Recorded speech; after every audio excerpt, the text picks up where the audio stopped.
La hacienda de los Aranda, alguna vez símbolo de prosperidad y orgullo militar, parecía detenida, en un otoño perpetuo, como si la tierra misma se negara a abandonar el luto que la había envuelto desde la muerte del general. Allí vivía doña Emilia de Aranda, convertida con el paso de los meses en una figura más cercana a un retrato que a una mujer de carne y hueso. La sociedad la veneraba como la viuda ejemplar, el símbolo vivo del sacrificio patriótico, un mármol humano que debía sostener sin flaquear la memoria del héroe caído. Pero nadie, ni familiares, ni amigos, ni autoridades, sospechaba que bajo ese velo negro, cargado de solemnidad y deber, se escondía un corazón que llevaba demasiado tiempo castigado por un silencio impuesto. Cada día, Emilia despertaba en habitaciones donde todos los objetos habían sido acomodados para recordarle su Rollhan, la espada del general colgada en el salón,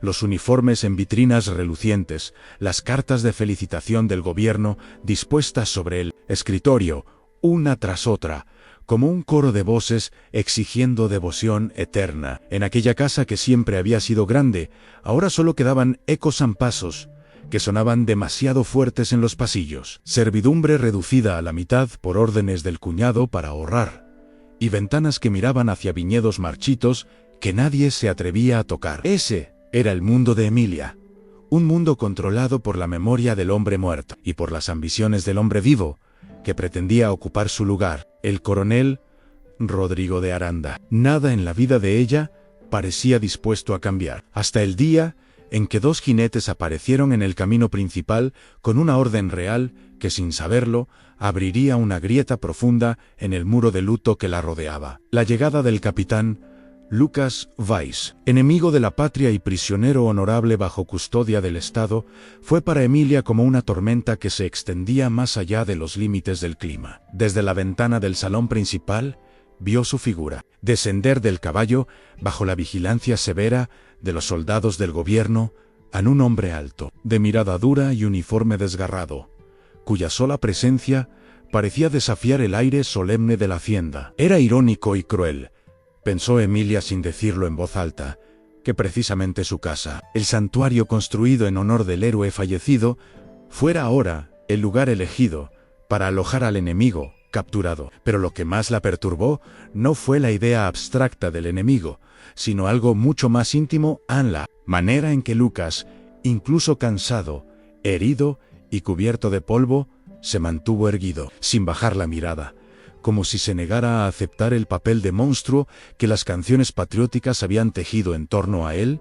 Apenas intercambiaron palabras, un saludo seco, un gesto de obligación. Sin embargo, en el instante en que sus miradas se cruzaron, Emilia sintió un estremecimiento inesperado, como si la casa entera contuviera el aliento. Lucas no vio en ella la estatua de luto que todos reverenciaban. Vio a una mujer observándolo con cautela, atrapada entre el deber y algo más difícil de nombrar. No había hostilidad abierta, pero sí una tensión silenciosa, casi eléctrica. A su alrededor, los criados murmuraban. El coronel Rodrigo examinaba cada gesto con ojos afilados, y los soldados parecían ansiosos por abandonar el lugar cuanto antes. No sabían, nadie lo sabía todavía, que aquella llegada aparentemente ordenada era el inicio de una ruptura profunda, un choque de verdades enterradas, culpas compartidas y emociones prohibidas que transformarían no solo el destino de Emilia y Lucas, sino la historia misma que la hacienda había jurado preservar. La primera noche de Lucas en la hacienda cayó con un silencio tan pesado que parecía tener textura, una especie de manto invisible que envolvía a cada habitación y cada pensamiento no dicho. Emilia, incapaz de dormir, recorrió los pasillos con una lámpara en la mano, como si la luz temblorosa pudiera disipar la inquietud que se había instalado en su pecho desde la llegada del prisionero. La casa estaba distinta, como si la presencia del enemigo hubiera despertado rincones que antes parecían dormidos. La biblioteca olía más intensamente a papel viejo. El comedor resonaba con el eco de un pasado no tan glorioso. Y la sala principal mostraba los retratos del general bajo una sombra nueva, inquietante. Emilia se reprochó esa sensación, pensando que era solo cansancio o sugestión, pero en el fondo sabía que había algo. Más Anuna, grieta emocional que llevaba años negando y que ahora, por razones que no estaba dispuesta a admitir, comenzaba a abrirse. Entretanto, en una habitación aislada del ala norte, Lucas permanecía sentado frente a la ventana entreabierta, observando la bruma nocturna, como si buscara respuestas en un paisaje que no le pertenecía. Su respiración era pausada, disciplinada, pero su mente estaba lejos de la serenidad. Recordaba la emboscada, las órdenes que había recibido, las vidas perdidas y la mirada desesperada de los civiles a los que no logró salvar. Se reprochaba estar vivo, como si eso fuera un privilegio inmerecido. Y sin embargo, cuando había visto a Emilia, la viuda del hombre que más había dañado a su pueblo, había sentido algo desconcertante en compasión, no por su figura trágica o su destino impuesto, sino por la fragilidad cuidadosamente escondida detrás del velo negro. Lucas no sabía nada sobre ella, más allá de la propaganda y los rumores. Aún así, esa primera mirada había sido suficiente para intuir que ella también estaba atrapada en una guerra que no había elegido. Una guerra distinta, silenciosa, impuesta por quienes usaban su apellido como estandarte. Mientras la noche avanzaba y las antorchas de los soldados se extinguían una a una, ambos permanecieron despiertos, cada uno en su rincón, sintiendo que un hilo invisible comenzaba a tensarse entre ellos, y ninguno estaba listo para admitir que tenía miedo de lo que ese hilo podía arrastrar. Al amanecer, la hacienda despertó con un aire extraño, como si la casa misma presintiera que sus muros, testigos de gloria, dolor y secretos, estaban a punto de escuchar verdades incómodas. Emilia bajó al patio interior para supervisar el desayuno del prisionero, un gesto que la servidumbre interpretó como exceso de escrúpulo, pero que en realidad respondía a un impulso visceral que ella no terminaba de reconocer. Anne quería verlo, quería confirmar si la sensación de la noche anterior había sido solo una impresión pasajera o si aquel hombre realmente tenía la capacidad de alterar el orden meticuloso en el que su vida había sido confinada. Cuando Lucas apareció escoltado por un guardia, vestía ropas sencillas y recién lavadas, pero aún así conservaba una dignidad indómita que contrastaba con su condición de cautivo. No habló, solo inclinó ligeramente la cabeza, en un gesto que no era sumisión ni desafío, sino una especie de reconocimiento silencioso. Emilia sintió que la respiración se le detenía. Un instante, sorprendida por cuán distintos eran los ojos de Lucas en la luz del día. No eran los ojos del enemigo, no eran los ojos de un soldado convencido, eran los ojos de un hombre cansado, profundamente humano, que había visto demasiado y había perdido más de lo que estaba dispuesto a contar. Esa humanidad inesperada descolocó a Emilia porque contradecía cada palabra pronunciada por Rodrigo, cada discurso, cada ceremonia, cada aplauso en los salones de la capital, donde ella era exhibida como reliquia viviente. El prisionero no encajaba en la narrativa gloriosa que la rodeaba, y esa simple incongruencia, esa fisura aparentemente mínima, tenía el poder de derrumbar un altar entero. Mientras tomaban un desayuno tenso, bajo la mirada hostil del guardia, Emilia comenzó a hablar de cosas triviales en el clima, las labores de la hacienda, el estado del viñedo. No buscaba conversación, buscaba equilibrio. Pero Lucas respondió con una honestidad tan serena, tan directa, que por primera vez en mucho tiempo, Emilia sintió que alguien la escuchaba como mujer, no como símbolo. Y eso, para ambos, fue más peligroso que cualquier arma. Con el paso de los días, la presencia de Lucas comenzó a producir un efecto extraño en la hacienda, como si su mera existencia alterara el ritmo habitual de ese lugar congelado en el tiempo. Los criados, que al principio lo miraban con desconfianza, descubrieron poco a poco que el prisionero no tenía la arrogancia que la propaganda atribuía a los oficiales enemigos. Más bien, parecía actuar con una humildad inesperada, ayudando en tareas que jamás se le habían solicitado. Reparaba puertas, cargaba cubetas de agua, conversaba con los animales de las caballerizas como si fueran viejos amigos. Esa disposición desarmó silenciosamente a quienes lo rodeaban, excepto a Emilia, cuyo conflicto interno crecía a cada pequeña interacción. Ella lo observaba desde los corredores, desde la galería superior, desde el jardín interno, como si quisiera convencerse de que su interés era meramente administrativo, racional, parte de su deber como anfitriona forzada. Pero en su interior sabía que había algo distinto, una vibración tenue pero constante, una inquietud que la hacía más consciente del sonido de sus propios pasos, de cómo su corazón reaccionaba cada vez que los silencios entre ambos se volvían demasiado largos o demasiado cargados. Y lo que más la perturbaba era darse cuenta de que Lucas parecía percibir todo aquello, aunque nunca mencionaba nada. Él mantenía una distancia escrupulosa, casi dolorosa, como si intentara protegerlos a ambos de un precipicio invisible. Sin embargo, a veces, cuando el guardia apartaba la mirada por un instante, sus ojos se encontraban, y el mundo entero parecía reducirse a esa conexión fugaz, a ese reconocimiento mutuo de que estaban cruzando una frontera que ningún país, ninguna ley, ninguna moral les permitiría traspasar. Emilia, que había pasado años desempeñando el papel de viuda ejemplar, de mármol, intocable, inmóvil,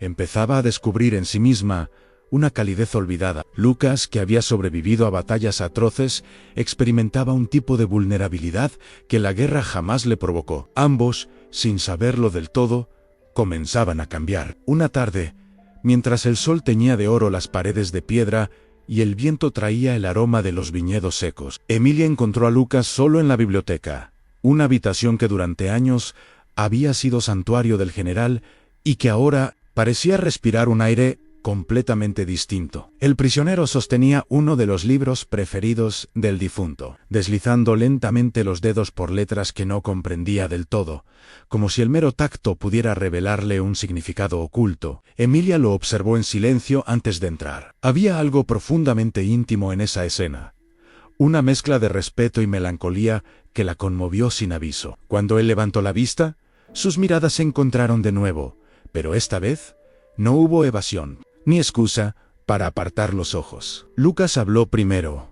Con una voz tan baja que parecía temer romper el hechizo en su esposo, leía esto en el campo de batalla. Lo recuerdo. Emilia sintió que el suelo temblaba bajo sus pies, no por la revelación en sí, sino por la forma en que Lucas pronunciaba la palabra esposo, sin desprecio, sin idolatría, solo con la honestidad de alguien que había conocido al hombre más allá del mito. En esa conversación breve pero decisiva, Lucas le reveló fragmentos de memoria que nadie más conocía a Anne, como el general dudaba antes de algunas órdenes, como se quedaba despierto en las noches silenciosas, escribiendo cartas que quizás nunca envió, como murmuraba el nombre de Emilia, pensando que nadie lo escuchaba, pero entonces, casi sin querer, Lucas dejó escapar un detalle que lo cambió todo. Anne mencionó la aldea arrasada, la tregua negada, la súplica ignorada. Emilia sintió que el aire se espesaba como el agua. Una parte de ella quería aferrarse a la versión gloriosa que había repetido durante años, pero otra parte, la que había sufrido en silencio bajo el peso de expectativas ajenas, sabía que estaba ante una verdad incuestionable. Por primera vez, miró a Lucas no como enemigo ni como prisionero, sino como portador involuntario de una memoria que podía liberar o destruir todo lo que ella creía ser. Y fue en ese instante, ese preciso instante, cuando Emilia comprendió que su vida estaba a punto de dividirse en un antes y un después. Esa misma noche, la tensión latente entre ambos se volvió imposible de ignorar. La hacienda estaba sumida en un silencio casi sagrado, roto solo por el crujir ocasional de la madera y el canto distante de un búho. Emilia se dirigía al patio interior con una lámpara en la mano, incapaz de conciliar el sueño después de la conversación en la biblioteca. La imagen de Lucas relatando, con voz contenida, los remordimientos tardíos de su marido la había dejado desorientada. Todo lo que ella había venerado, el uniforme impecable enmarcado en su salón, el retrato heroico que colgaba sobre la chimenea, las medallas que la sociedad le obligó a mostrar con orgullo, parecía ahora un rompecabezas construido sobre omisiones y silencios. Al cruzar el umbral hacia el patio, vio una silueta sentada cerca de la fuente, iluminada apenas por la luna. Era Lucas, con la cabeza inclinada y las manos entrelazadas, como si estuviera rezando, aunque la postura emanaba más dolor que fe. Emilia se acercó sin hacer ruido, pero él lo percibió de inmediato. «No debería estar afuera a estas horas», dijo Lucas en un susurro áspero, sin levantarse. Emilia, sorprendida por el tono que no era de reproche sino de preocupación genuina, respondió con sinceridad inesperada: «Tampoco usted». Él soltó una exhalación, un sonido breve que parecía llevar años de cansancio acumulado. No la miró, pero su voz tembló cuando añadió: «He estado pensando en lo que dije. Tal vez no debí recordar cosas que preferiría haber olvidado». Emilia sintió una punzada en el pecho. Por primera vez, entendió que Lucas también era prisionero de sus propios recuerdos, tanto como ella lo era de los suyos. Por un largo momento, ambos permanecieron en silencio, sintiendo el peso de la noche caer sobre ellos como una manta pesada. Emilia dejó la lámpara a un lado y se sentó a una distancia prudente, aunque el simple acto de compartir ese espacio tenía un significado que ninguno de los dos se atrevía a nombrar. Mientras la luz plateada iluminaba el contorno del rostro de Lucas, ella notó la cicatriz que recorría su sien, la misma que siempre evitó mirar demasiado tiempo. Se preguntó cuántas vidas habían quedado marcadas por esa guerra, cuántos vínculos rotos, cuánta humanidad extraviada entre banderas y discursos. Y en ese instante comprendió que su cercanía, peligrosa, prohibida, inexplicable, era la única verdad honesta que ambos poseían. La conversación que siguió no fue planeada, ni prudente, ni siquiera completamente consciente. Fue una corriente inevitable que arrastró sus palabras hacia una intimidad que habría escandalizado a cualquier testigo. Lucas, con la mirada aún clavada en el agua de la fuente, rompió el silencio con una confesión que parecía haber guardado demasiado tiempo. «A veces pienso que sobreviví a la guerra para pagar un castigo que no terminé de entender». En Emilia sintió que el corazón se le encogía. Hasta ese momento, siempre había intentado ver al enemigo como un bloque uniforme, una figura colectiva, sin rostro ni historia. Pero Lucas era un hombre hecho de fragmentos de culpa, de honor, de humanidad herida. Y sin embargo, continuó él, esta casa, estos silencios, usted, todo esto es más difícil que cualquier campo de batalla. Cuando finalmente levantó la vista, Emilia vio algo que jamás habría imaginado en los ojos de un soldado enemigo: vulnerabilidad. No debilidad, no arrepentimiento a medias, sino la desnudez emocional de alguien que ha sido despojado de ilusiones y certezas. Sentada a su lado, sintió que el aire entre ambos era tan frágil que una palabra mal dicha podría quebrarlo. Sus dedos rozaron la piedra fría del borde de la fuente, buscando algo a lo que aferrarse. Ella sabía que no debía responder, que cualquier gesto interpretado como consuelo podía convertirse en evidencia de una cercanía indebida. Pero cuando lo escuchó decir, casi con un hilo de voz: «A veces deseo que alguien me vea sin uniforme, sin bandera, sin culpa, solo como un hombre». Algo dentro de ella, una compasión reprimida, un deseo antiguo de ser más que un símbolo de viudez, se estremeció. Emilia cerró los ojos un instante, sintiendo el peso de su propia vida en años dedicados a sostener una imagen pública de dolor idealizado, de luto sublime, de virtud inquebrantable. Y cuando abrió los ojos, su respuesta ya estaba en su mirada, antes de convertirse en palabras. «Yo lo veo». Lucas inhaló bruscamente, como si ese reconocimiento fuera más impactante que cualquier batalla. Ninguno se tocó. Ninguno rompió las reglas explícitamente. Pero en ese minuto suspendido, la frontera entre enemistad y redención se desintegró, y ambos supieron, con absoluta claridad, que habían cruzado un umbral sin retorno. A la mañana siguiente, la atmósfera en la hacienda pareció cambiar por completo, aunque nada visible lo justificara. Emilia despertó antes de que amaneciera, con la sensación inquietante de haber dicho demasiado, de haber cruzado una línea que no sabía cómo desandar. Mientras se vestía, escuchó el canto lejano de un gallo y el murmullo inicial de los criados comenzando las tareas del día. Todo parecía igual, pero no lo era. Había una tensión invisible que recorría las paredes, como si la casa hubiera sido testigo silencioso de la conversación en el patio y ahora esperara, expectante, las consecuencias. Emilia bajó las escaleras intentando mantener la postura impecable que la sociedad le exigía, pero por dentro sentía una inestabilidad desconocida, como si su alma estuviera intentando decidir si debía avanzar hacia la verdad o retroceder hacia la seguridad de la mentira. Se encontró con Lucas en el corredor que llevaba a las caballerizas. Él estaba ayudando a un criado a reparar una puerta rota, trabajando con la camisa remangada y una concentración profunda. Cuando la vio, se incorporó casi instintivamente, como si su cuerpo respondiera antes que su mente, pero no dijo nada. Emilia, sin saber cómo saludarlo, se limitó a inclinar ligeramente la cabeza, un gesto formal que contradecía por completo la intimidad compartida la noche anterior. Lucas bajó la mirada, y ese simple movimiento, humilde, respetuoso, dolido, hizo que algo dentro de ella se desgarrara un poco. Era evidente que él había comprendido lo delicado de lo ocurrido y estaba decidido a mantener distancia para protegerla, incluso si eso significaba negarse a sí mismo cualquier emoción naciente. Emilia avanzó unos pasos, pero antes de pasar junto a él, se detuvo un segundo, apenas lo suficiente para que el silencio entre ambos adquiriera un peso insoportable. En ese instante, se dio cuenta de que su vida entera, años de luto forzado, de ceremonias sin alma, de discursos repetidos, de sonrisas vacías, había sido una prisión tan real como la que ahora retenía a Lucas, y que él, el enemigo, el extranjero, el prisionero, era la única persona que había visto su humanidad sin adornos. Mientras seguía caminando, sintió que su respiración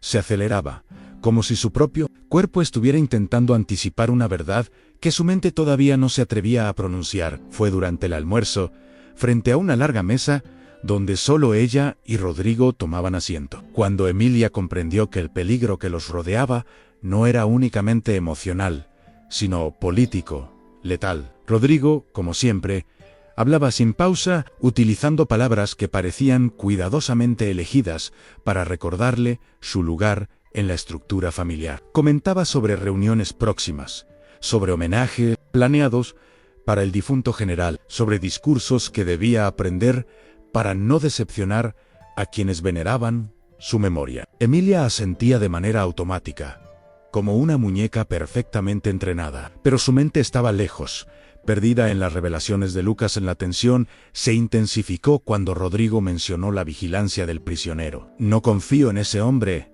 declaró con voz firme. «Tiene la mirada de quienes creen que pueden cambiar su destino. Y lo último que necesitamos es un soldado enemigo». Sintiéndose cómodo aquí en Emilia, sintió un escalofrío, pues comprendió que Rodrigo no hablaba de vigilancia militar. Hablaba de vigilancia emocional. Estaba empezando a sospechar, y cuando añadió: «Además, me han informado que se encuentra demasiado a menudo en lugares donde no debería estar. No quiero que influya en la atmósfera de esta casa». Emilia comprendió lo que él realmente quería decir. No quería que Lucas influyera en ella. La amenaza estaba implícita, clara, inquietante. En ese momento, la viuda entendió que el hombre sentado frente a ella no solo manipulaba la memoria del general, también intentaba manipularla a ella, moldearla según sus propios intereses, del mismo modo en que moldeaba los discursos oficiales. Rodrigo siguió hablando sin notar la transformación en el rostro de Emilia. En su espalda se había tensado, sus manos habían dejado de temblar, su mirada adquirió una firmeza que ella misma no reconocía. Y cuando él terminó su monólogo con la frase: «Pronto tendrás que asumir tu deber como Aranda una vez más», Emilia sintió como la antigua identidad que la sociedad había impuesto sobre ella comenzaba a resquebrajarse. El conflicto que había intentado evitar estaba despertando, y con él, una fuerza que no sabía que poseía. Esa tarde, incapaz de soportar la opresión del ambiente en la casa, Emilia decidió salir a los viñedos marchitos que rodeaban la hacienda. El viento soplaba con fuerza, moviendo las hojas secas que quedaban colgadas, como espectros del pasado, recordándole que todo lo que alguna vez florece puede marchitarse si se le niega la verdad. Caminó durante varios minutos, tratando de ordenar sus pensamientos el recuerdo de Lucas en la biblioteca, sus palabras cargadas de una honestidad desgarradora, la revelación sobre la aldea destruida, la imagen difusa de su esposo, escribiendo cartas que tal vez nunca tuvo la valentía de enviar. Pero sobre todo, la idea persistente de que Rodrigo estaba intentando moldear su destino de la misma forma en que moldeó la memoria del general. Emilia se detuvo bajo un almendro seco,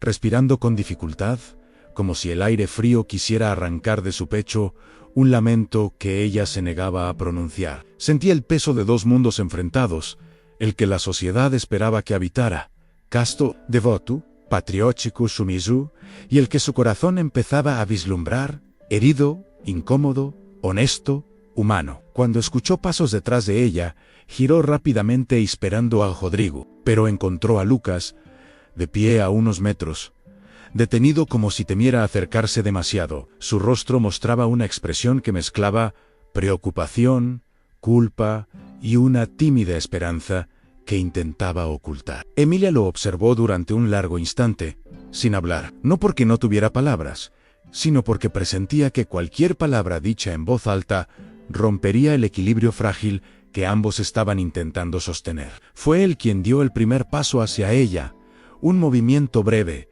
casi involuntario. Ansi desea que me mantenga lejos. Lo haré, dijo en un español torpe, pero lleno de sinceridad. La frase cayó entre ambos como una sentencia injusta, como la réplica de un destino que se empeñaba en separarlos. Emilia sintió que ese ofrecimiento, en lugar de protegerla, amenazaba con destruir algo dentro de ella. No es eso, respondió finalmente, su voz temblando más de lo que pretendía. El viento sopló con más fuerza, moviendo el cabello de ambos, envolviéndolos en una soledad compartida que parecía arrancada del tiempo. Y mientras se miraban, sin máscaras, sin banderas, Emilia comprendió algo que hasta ese momento se había negado a aceptar. No temía a Lucas, ni a su origen, ni a su dolor. Temía a lo que despertaba en ella, una vida que no estaba segura de merecer, pero que deseaba con la intensidad desesperada de alguien que ha sido enterrado en luto demasiado tiempo. Fue entonces, en medio de ese silencio desgarrador, cuando Lucas decidió revelar una verdad que había mantenido oculta desde su llegada. Respiró hondo, como si necesitara valor para atravesar un campo minado, y dijo con voz firme: «Pero quebrada no, fui enviado aquí, solo como prisionero. Hay quienes quieren que desaparezca antes de que pueda hablar. Algunos altos mandos de mi propio ejército, y también de este lado». Emilia sintió un escalofrío recorrerla, desde los pies hasta la nuca, porque aquella confesión encajaba demasiado bien con la creciente hostilidad de Rodrigo. «Mi testimonio puede destruir carreras», continuó Lucas, «puede hundir a quienes iniciaron esta guerra para beneficiarse. Si regreso con vida a mi país, o si hablo con las autoridades de aquí, muchos caerían». Emilia se llevó una mano al pecho, intentando contener el vértigo que le provocaban esas palabras. De pronto, todos los gestos rígidos de Rodrigo, todas sus visitas inesperadas, todas sus órdenes disfrazadas de preocupación familiar, cobraron un sentido siniestro. No era simple desconfianza hacia un enemigo, era miedo. Miedo a lo que Lucas sabía, a lo que podía revelar, a lo que podía destruir de una estructura corrupta que se sostenía sobre cadáveres convertidos en héroes. Emilia sintió que sus piernas temblaban, y tuvo que apoyar una mano en el tronco del almendro seco. Lucas dio otro paso, acercándose un poco más, suficiente para que ambos quedaran en una distancia donde las palabras podían herirse más que las armas. «No quería involucrarla», añadió él, «pero creo que su cuñado planea hacer lo que mi ejército ya ha intentado 2 veces, silenciarme para siempre».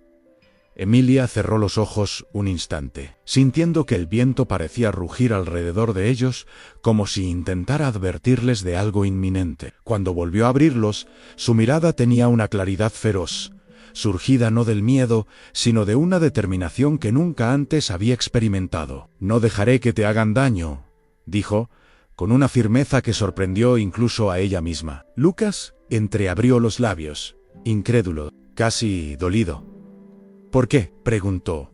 no con arrogancia, sino con el desconcierto genuino de alguien que ha vivido demasiado tiempo aislado de la bondad humana. Emilia tardó unos segundos en responder, porque sabía que al hacerlo cruzaría, sin retorno, la última frontera de todo lo prohibido. Y finalmente, con una voz que temblaba entre la vulnerabilidad y la osadía, dijo la verdad, porque ya no soy la viuda que ellos intentan mantener en esa tumba de luto, Anne, y porque tú eres el primer hombre que me ha dicho la verdad en años. En la mañana de la ceremonia llegó con un cielo encapotado, como si el mundo mismo presintiera que ese día no sería un homenaje, sino un juicio. La hacienda se llenó de uniformes, carruajes oficiales y rostros solemnes, todos preparados para escuchar el discurso que Rodrigo había preparado meticulosamente para glorificar al general y consolidar su propio ascenso político. Emilia, sin embargo, caminaba por los pasillos con una calma que nadie entendió. No era la serenidad de la obediencia, sino la determinación de alguien que había decidido romper un destino impuesto. Llevaba en las manos un sobre cerrado, pesado no por su volumen, sino por la verdad que contenía. Lucas, resguardado en una habitación bajo vigilancia, ignoraba por completo lo que estaba a punto de suceder. Rodrigo, entusiasmado, daba órdenes a los criados, sin sospechar que el terreno bajo sus pies estaba a punto de derrumbarse. Cuando la ceremonia comenzó en el gran salón, cubierto de retratos, banderas y símbolos diseñados para exaltar la memoria del difunto general, todos se pusieron de pie para recibir a Emilia, la viuda sagrada, la encarnación del honor nacional. Pero cuando ella tomó el podio, algo en su postura dejó a muchas bocas entreabiertas. No inclinó la cabeza con modestia, ni adoptó el tono habitual de sumisión, sino que levantó la mirada con una firmeza que descolocó incluso a los oficiales más antiguos. Hoy no vengo a repetir una historia perfecta, comenzó, y el salón entero sintió un temblor. Su voz, firme, clara, dolorosamente honesta, empezó entonces a leer la carta del general, aquella que jamás había sido enviada, en una confesión de culpa, una súplica tardía de perdón, el reconocimiento de que la victoria celebrada había sido construida con sombras que él mismo no pudo soportar. Luego mostró los informes, los números, las órdenes firmadas por Rodrigo, las pruebas de que su cuñado había manipulado la tragedia para su propio beneficio. El rostro del coronel palideció, luego se tornó rojo de furia, luego, lentamente, de miedo. El escándalo estalló como pólvora, murmullos, gritos, oficiales indignados, consejeros buscando culpables. Rodrigo intentó interrumpirla, pero Emilia lo atravesó con una mirada que obligó a retroceder incluso a un hombre que jamás retrocedía. No permitiré que acusen al prisionero que ustedes mantienen aquí, declaró, porque él fue el único que habló cuando todos ustedes callaron y entonces el último hilo se rompió. La viuda perfecta había muerto en ese instante, ante los ojos de todos, para dar paso a la mujer que por fin reclamaba su propia voz. La sala estalló en caos, pero Emilia permaneció en pie, como un faro en medio de una tempestad, mientras todo el mundo alrededor de ella se fracturaba. El escándalo que siguió fue devastador, pero necesario. Rodrigo fue arrestado en el acto y sometido a un consejo de guerra que reveló aún más atrocidades cometidas en nombre del honor. La memoria del general, aunque manchada,